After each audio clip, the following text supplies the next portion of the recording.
காவேரி குடும்பம் விஜய் மேல நம்பிக்கை வைக்கிறதுக்கு விஜய் என்னெல்லாம் பண்ணுவாங்க அப்படின்னு நினைக்கிறீங்களோ கமெண்ட் பண்ணுங்க. விஜய் காவேரியும் சீக்கிரம் சேரணும்னு நினைக்கிறவங்க இந்த வீடியோக்கு ஒரு லைக் போட்டுருங்க.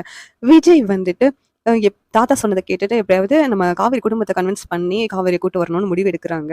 அதை பார்த்துட்டு இருந்த ராகினி, என்னடா இவங்க 2 பேரும் பிரிச்சுட்டாங்க, சந்தோஷமா இருந்துச்சு, இப்ப நான் புதுசா அவளை சமாதானப்படுத்துறேன் அப்படின்னு சொல்லிட்டு கிளம்பிட்டானே அப்படின்னு சொல்லிட்டு ராகினி வந்து நினைக்கிறாங்க. அது இல்லாம இந்த வீட்ல இருக்கிற 2 பேத்தையுமே பிரிச்சாச்சு. இனிமேல் அவ வெளியில தானே இருக்கிறா. இனிமேல் பிரிக்கிறது தானே அவ்வளவு ஈஸி தான். இந்த வெண்ணிலா வச்சே நம்ம காய நகர்த்தலாம் அப்படின்னு சொல்லிட்டு ராகினி நினைக்கிறாங்க. காவேரி குடும்பம் வந்து குமரன் கடையில தான் தங்கியிருக்காங்கன்னு சொல்லிட்டு விஜய்க்கு தெரிய வருது. விஜயும் அங்க போறாங்க. போனோடனே எதுக்கு இங்க வந்த அப்படின்னு சொல்லிட்டு காவேரியோட அம்மா வந்து திட்டுறாங்க. திட்டுனும் போது இங்க இருந்து வீட்ல இருந்து ஒரு பொருளை வந்து காவேரி எடுத்துட்டு போயிட்டா, அதை நான் எடுக்க தான் வந்தேன், அது எனக்கு சொந்தமானது அப்படின்னு சொல்லிட்டு விஜய் சொல்றாங்க. உடனேவும் என்னவா இருக்கும் அப்படின்னு சொல்லிட்டு காவேரி, நீ அப்படி என்ன எடுத்துட்டு வந்த, அவன் மூச்சுல தூக்கி எரிஞ்சிரு அப்படின்னு சொல்லிட்டு காவேரியோட அம்மா சொல்றாங்க.